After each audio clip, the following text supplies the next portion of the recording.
ज्याचे मोके श्रीराम कीर्तन त्याचे माझ देखतावग परम सुख समाधान कृपा करून भेटावे.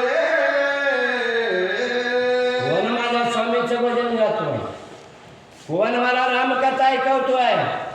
अरे त्याने खाली उतरावं, मला दर्शन द्यावं. अहो रात्र मी त्याची सेवा करते, माझं आयुष्य रामाच्या सेवेत वेंचलेलं आहे. 6 महिने झाला माझ्या स्वामीची कथा माझ्या कानावर पडलेली नाही आहे. आता मी ऐकते. कोण आहे?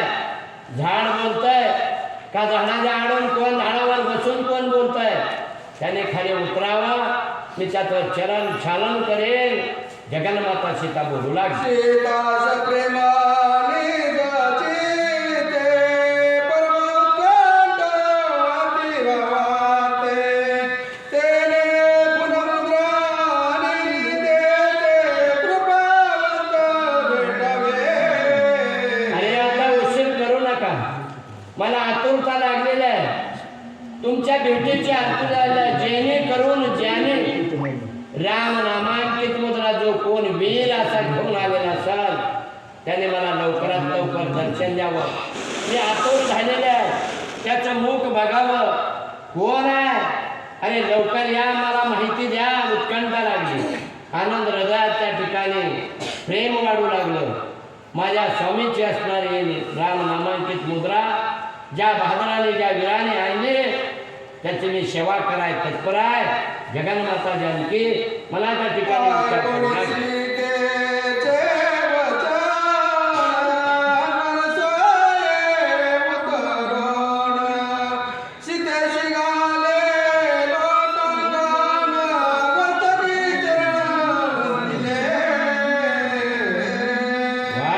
माझ्या हनुमंता, ज्या वेळेला माझ्या जगन्मातेची करुणा ऐकवली, आनंद वाटला, उल्हासही वाटला. दोन्ही गोष्ट आहेत. अंधकरणाच्या ठिकाणी हृदय दाखवून आलं. काय सीतेचं प्रेम आहे, काय सीतारामाची सेवा करते आहे. अरे आमच्यासारख्या पामर किती कमी आहे.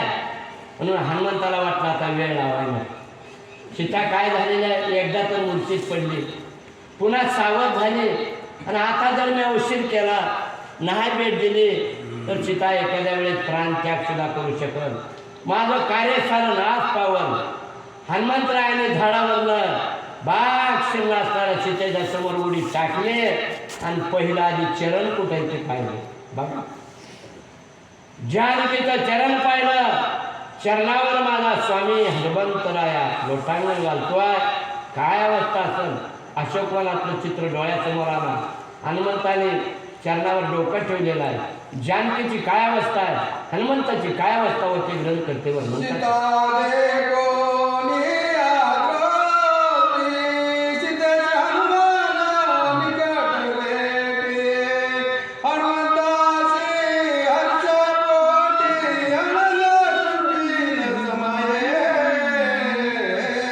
गगनाच्या ठिकाणी आनंद मावत नाही आहे.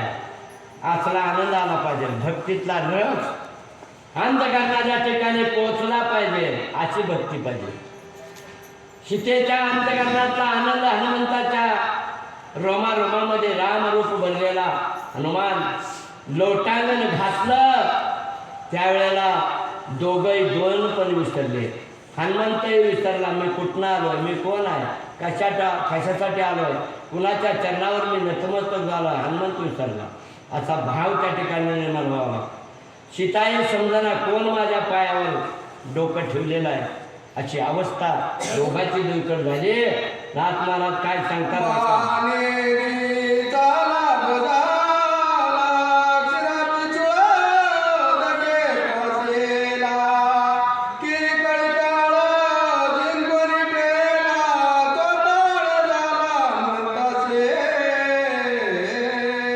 नाथानं वर्णन केलं शिराब्दीचा. बघा, एवढा मोठा समुद्र आहे, पाण्याची गणना करता येत नाही, पण एका घोटात सागर आटवून टाकावा. एकाच घोटात शिराब्दीचा लाभ झाला. एका घोटाचं आचमन करावं, सागर ठेवून टाकावा. इतका त्रासलेला, इतका भुकेलेला माझा रामभक्त. नाथाने त्याचं वर्णन केलं. सीतामातेला तर त्या रामासाठी अहोरात्र चिंतन चालू होतं. रामाचं नाव जरी सांगितलं तर सीतेला वाटायचं माझा रामच आला, असा भास होत होता. आणि आज प्रत्यक्ष रामाचं भजन ऐकलं, रामाची राम नामांकित मुद्रा साक्षात पाहिली, किती आनंद वाटला असेल. लय दिवस जावं आणि अचानक एकुलता एक मुलगा माऊलीला असावा, कुठंतरी यात्रेमध्ये चुकावा. आणि माऊलीचं अंतकरण कसं तडपडतं. आणि अचानक कोणीतरी एखाद्याने हाताला धरून आणून त्या माऊलीच्या स्वाधीन करावं, त्या बाळाला तिनं उचलून घ्यावं.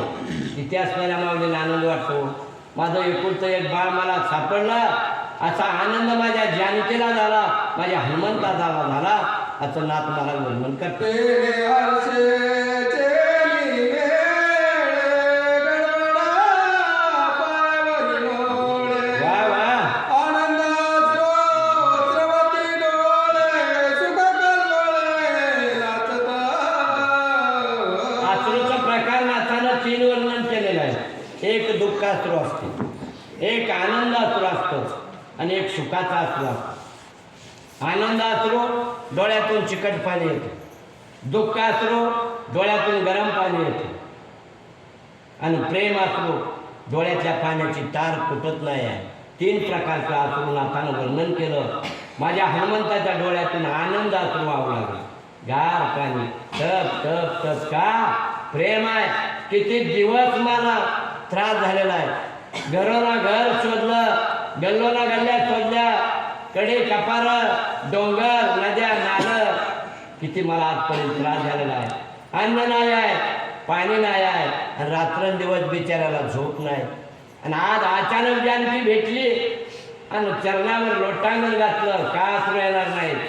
गगनात मावेना एवढा आनंद माझ्या रामभक्त हनुमंताला झाला गेलेला आहे. बोला. दाव दाव निया पाया पाडे सर्वद कांडे सप्रेम रणे.